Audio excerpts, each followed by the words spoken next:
पृथ्वी अब वैसी नहीं रही थी जैसी कभी हुआ करती थी। ऊंची इमारतें खंडहर बन चुकी थी। सड़कों पर सन्नाटा पसरा था। जहां कभी इंसानों की भीड़ हुआ करती थी, वहां अब सिर्फ हवा की आवाज थी। मानव सभ्यता समाप्त हो चुकी थी, या शायद ऐसा ही लगता था। इस वीरान दुनिया में आरव नाम का एक अंतरिक्ष यात्री जिंदा था, शायद धरती का आखिरी इंसान।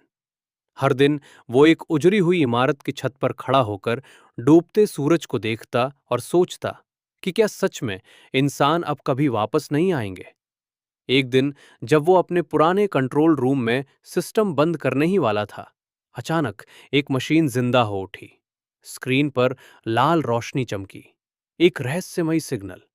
ये सिग्नल पृथ्वी से नहीं था, ये अंतरिक्ष की गहराइयों से आ रहा था। आरव का एआई साथी नवा सक्रिय हुआ। नीली रोशनी से बना उसका चेहरा शांत था, लेकिन उसकी आवाज में उत्सुकता थी। ये सिग्नल मानव डीएनए से मेल खाता है, नवा बोला।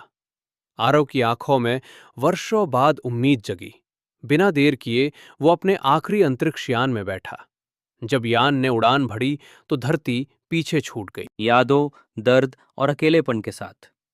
यान अंतरिक्ष की अनंत खामोशी में आगे बढ़ता गया। तारे, आकाशगंगाएं और चमकते नेबुला उसकी आंखों के सामने से गुजरते रहे।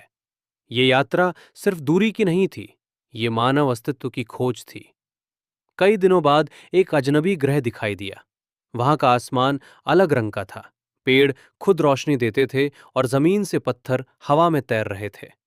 जैसे ही आरव ने वहां कदम रखा, उसे एक विशाल प्राचीन संरचना दिखी। काली पत्थरों से बनी वो इमारत हजारों साल पुरानी लग रही थी। दीवारों पर चमकते प्रतीक थे जो किसी भूली बिसरी भाषा में कुछ कह रहे थे।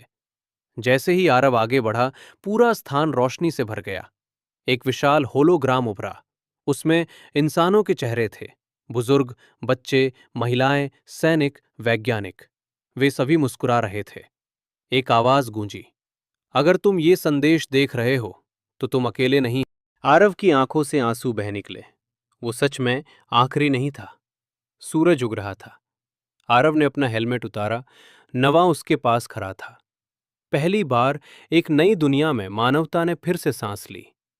और अंतरिक्ष की खामोशी में एक संदेश गूंज उठा, जब तक उम्मीद जिंदा है, मानवता कभी समाप्त नहीं होती।